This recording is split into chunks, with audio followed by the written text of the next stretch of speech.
Hi everyone, Peter Grade. Oh, okay, sorry, we see Peter Grade here from the Purple House Wellness Center. Hopefully the internet will last because it just flickered off a little bit.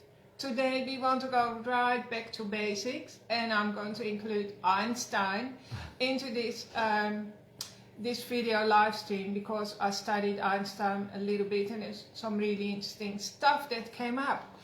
And but first of all, let's just talk about that humans, we basically an outside tube that's surrounding an inside tube, and our innermost tube, which starts with a mouth and then it goes all the way down to your anus. That's the most important tube in your body, and lots of stuff happens inside that tube. Like everything, your life depends on it. And so if you think of that tube, then it has like all your other organs surrounding it, like your stomach, your pancreas, liver, gallbladder, small intestine, large intestine. And that would be like, you know, if I lift the bonnet of a car, I see all the machinery and stuff like that, basically, which doesn't mean a lot to me. Like, I don't know much about cars, but I do know a lot about the body. Sometimes people could mistake their circulatory system, the blood, being the most important, but that only transports what happens inside your gut. Nutrients from what happens inside your gut to the rest of the body, to the tissues. That's right. So, so going all the way back to the foundational bedrock of your health, we're talking about your gut and your gut health. And so this long pipe between your mouth and your anus, if you were to cut it open and like iron it out, get your iron out, you'd be ironing forever because it's the size of a tennis court when you flatten out all the wrinkles. I've got it written here, or something like 200 square meters. Actually, the tube itself is 10 meters long, which is incredible because, like, I'm not 10 meters long, you know, neither is Pete. So it doesn't matter if you're long or short, the tube itself has lots of room to stretch, if that makes any sense. So, so then the tennis court, that's your surface area where where nutrients and so on are either needed, or foodstuffs are ejected, so they go into the toilet, or they're absorbed, right? And that's largely the work of many things, but today we want to talk about your microbes, or your beneficial bacteria, or your not so beneficial bacteria. And we have as many beneficial or microbes in our tummy as stars, or even more stars than if you go out at night and it's dark and you see all the stars of the Milky Way. Just remember that inside your tummy you have a Milky Way that's even bigger than that. Or meant to have. Well, that's right. Yeah. So I've forgotten how many kilos of bacteria we have in our tummy, but it's quite a few, right? And so they make up of most of our DNA. So I find this like super interesting because we always blame our ancestors or credit our ancestors for our behavior, our good genes and our bad ones. For our skin, that's right, and you know, whether you have beautiful skin or rough skin. The colour of our hair. And our, like I said, our tendencies to look at life half full, the glass half full or half empty, many other problems and strengths or talents that we credit our ancestors to. But some scientists actually who've done a lot of research say no, it all depends on our bacteria because they carry the majority of our DNA. How much again? 3 million different genes are carried by the bacteria that are in our gut, whereas how many different 23,000 genes. 23,000 genes we get from our parents. And our ancestors, right? Yeah. So actually, in one way, it's as crushing as it is that you can't blame your ancestors. It's also very freeing because that means only 5% of your ancestral DNA dictates who you are today. And you can do something about it. That's right. So it's also challenging because now you know how much depends on your microbes or your microbiome, pretty much everything. And that leads me back to Einstein because he was a genius, supposedly, according to, you know, the history that we've been led to believe. He was an absolute genius with a very high IQ. But I want to just give you a view into his home life. So he was married to a lady called Minerva or something. What was her name? Mileva, right. Yeah. She was just as smart as him, apparently, but she wasn't given a chance. So she had to have his babies. I think they had 4 kids, can't remember exactly.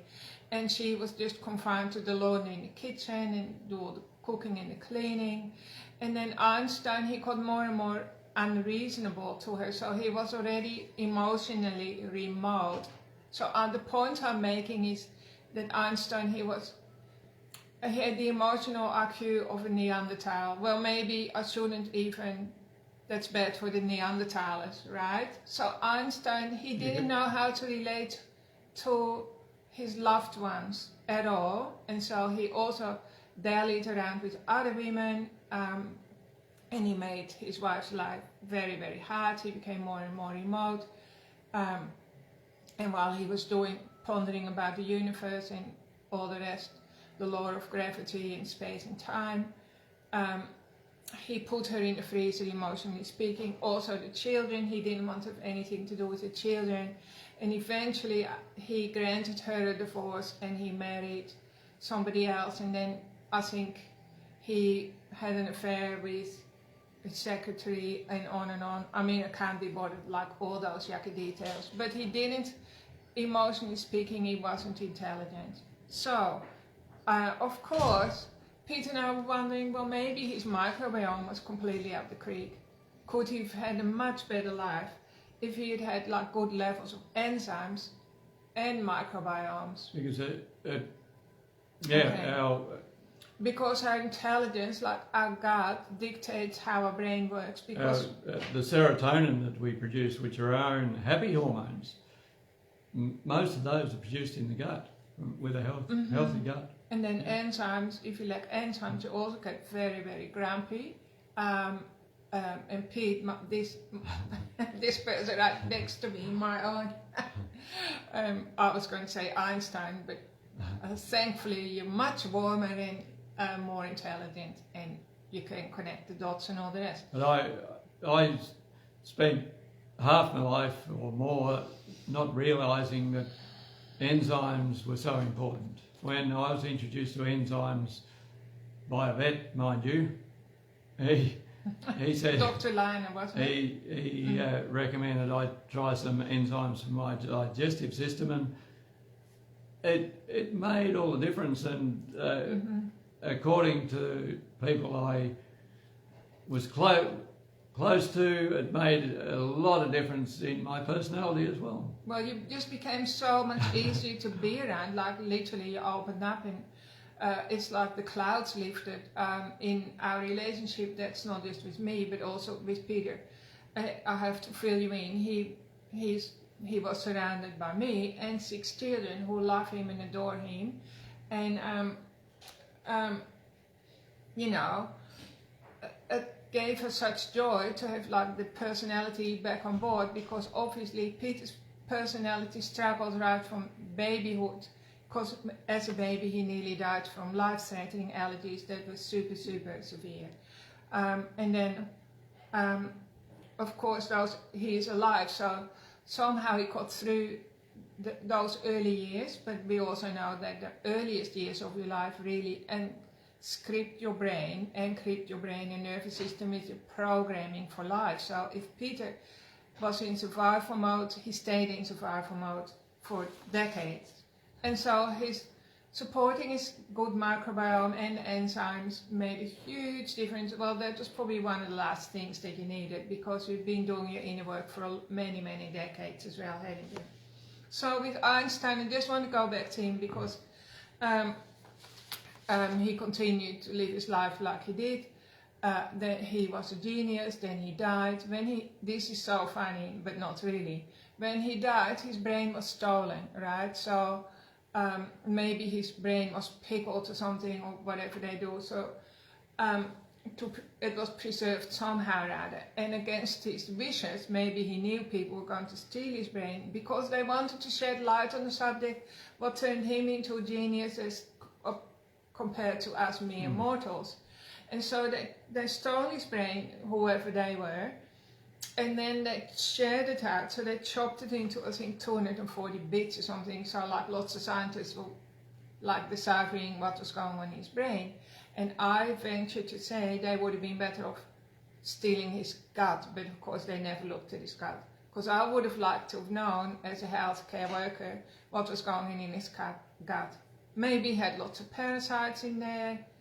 I reckon he didn't have enough enzymes for sure. He probably had non-beneficial, would have had harmful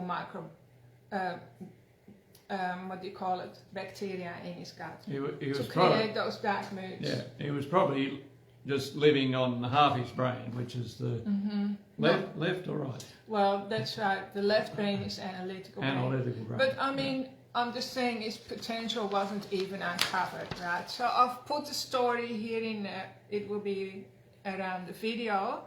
Please read it, because this is more urgent today than ever, because in Einstein's day, they didn't have as many antibiotics, they didn't have as many hormones in the food. So many things now that kill off our gut bacteria, which means here go your good genes down the gurgler, right? And nature doesn't like empty space, so it's just going to fill that where your good bacteria used to be, fill it up with bad bacteria. And so that will create toxic moods, and it will exacerbate probably your weak or your shadow side. So if you're an introvert, you become more introverted. If you're depressed, you become more, if you're depressive, you become more depressive, and all the rest. So what are you going to do about it? Well, eat fermented foods. That's what we always recommend. It pays to replenish the good gut bacteria every day if you want to be healthy. And people go like, oh, well, I don't like sauerkraut, or I don't like kimchi, or I don't like homemade yogurt or water kefir or whatever. But actually, I'm just going to be harsh and say, well, if a person who loves themselves properly and you take good care of yourself, you just go like that, like pinch your nose, chew it and swallow it, and it makes your insides very happy. And the benefits are like even beyond what we can expect, you know. In fermented foods you get trillions of a broad spectrum of good intestinal bacteria, whereas in a capsule, which is the alternative, you may get billions of half a dozen good bacteria. So it's by far superior having fermented foods. And hey, your body does get used to them again. Well, you get used to the taste, and it's also more a habit. Like our grandchildren, many of our grandkids just eat the sauerkraut out of the jar. They love it because we've got the Love Your Guts company belongs to our son. So they grew up with it. So the Love Your Gut fermented foods, which is made in Tasmania, made from organic produce in Tasmania. And that's one we recommend, because we know that the produce hasn't been irradiated like most of the products that enter Australia. If it has to be imported, say from Poland or somewhere else, all the food is irradiated, right? So that means it kills off what you're looking for, which is the healthy bacteria. So fermented foods are still alive when it hits your mouth, whereas so a fermented cabbage, which is sauerkraut, apparently has 200 times the amount of vitamin C as like a raw cabbage. So as it ferments, the food comes alive again. And they'd be full of enzymes. Those good bacteria, they produce thousands of more enzymes. Our bodies produce about 98, 100, and if you're lucky, that is, if you're born with a good everything intact. And the good intestinal bacteria, scientists have isolated about, was it 400 different enzymes close to 500 that they are producing in our intestines now, and we're still discovering what they are doing for us. So with children, because if you're a parent watching this, you know that your children have lots of potential, you see the potential and it's just not coming out. That's because often, from my experience, what I've seen in children, their tummies are sick, like so they got a health isn't good, but when you're a child, you're still often very resilient. So like children can often eat lots of foods that are not good for them, and it doesn't actually affect their health that much, but you'll notice the behavior, right? So they don't listen, or they're absent-minded, or they can't concentrate, or they have ADHD, or whatever, all the things that we see today. Yeah, so Einstein, he was probably, today you would call him a narcissist who gaslit his wife. You know, these are terms that we hear a lot today, so he probably would have been a true gaslighter and deemed her, he didn't allow her to shine, and he had narcissistic traits. But we don't know, I'm not making excuses for him, but he was miserable, so he could have had a wonderful life together. They could have teamed up, and two genius brains together would have, imagine what that could have been meant for the world, right? So I reckon if they'd eaten, if they had a pot of sauerkraut on the kitchen table and he'd eaten it, our world could have been different today. Like, that is a long story, but you get what I mean. So if your children, or you don't like sauerkraut, we still absolutely recommend you take a really, really good probiotic and that to support your healthy tummy. So check out what we have in our shop, because Pete and I, we only stock products that we have investigated over a long, long period of time, many, many years, so that you don't have to waste your time. Also, our products are very, very reasonably priced because we get them straight from the, what do you call it, producer most of the time, and they're mostly produced by doctors who also have done a lot of study before us, right? So, so for your tummy, avoid things like what people were saying, like of course too much sugar, too much carb. Our intestines do have some yeast in them as well. Candida is normally yeast, and it's kept in, it's as a yeast form by the good gut bacteria. So if those good gut bacteria get killed off, then that yeast starts to grow and becomes a fungus. So we need to talk about that at a different time, probably. But that's another reason why we need to take that daily probiotic or fermented food. Mm-hmm. And then Pete and I always recommend for healthy bile flow, like to boost your healthy bile flow. So bile is made by your liver, and it sterilizes your gut as well, by the way. It's a sterilizing, alkalizing fluid, right?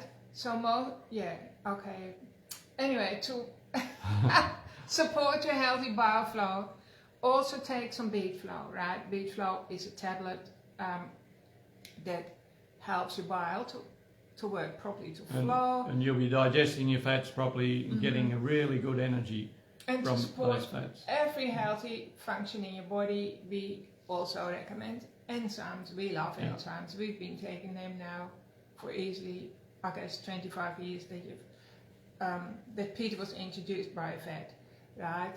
So these check out the Ultimate Vitality Boost Pack, because that's, we put that together to put everything together that makes it easy for you. And it's turned the health of a lot of people around, so they can enjoy good health. And they feel more energized, and their relationships flow easy.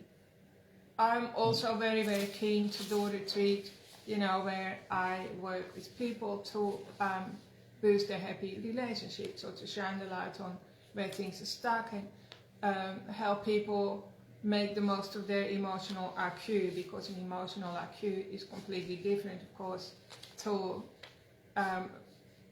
knowledge, like reading books. And anyway, you know what I mean. Lots of people have relationship pain, and that can also cause a lot of tummy pain. And so I really would like to help people through that. Through a nice retreat that's sort of rattling around in my background, in the back of my brain, and I was inspired by Einstein's story. Because we have lots of little Einsteins running around the world, men and women in their own version, right? So, and it gets very, very isolating. Alright, in the meantime, you can also book for a session with us, we'd love to see you here, or over the phone, of course. We do remote sessions, and Peter, what do you call it? Peter works with clients as well, so you have to send him some stuff and fill in lots of forms, and then Peter gets a very clear picture of what your body is up to and what's working and what needs support. A telehealth session, sorry, I obviously need a mouthful of sauerkraut right now. Okay, so the article is here. It's got way more information than we talked about, so have a little look as well. See how it applies to you, and hopefully that makes a difference in your life. Hopefully you got some aha moments about stuff that you hadn't heard of before. For instance, that Einstein's brain got stolen, right? So, okay, thanks for tuning in, everyone, and we look forward to seeing you again next week. Have a good week. Have a good week, everyone. Bye bye.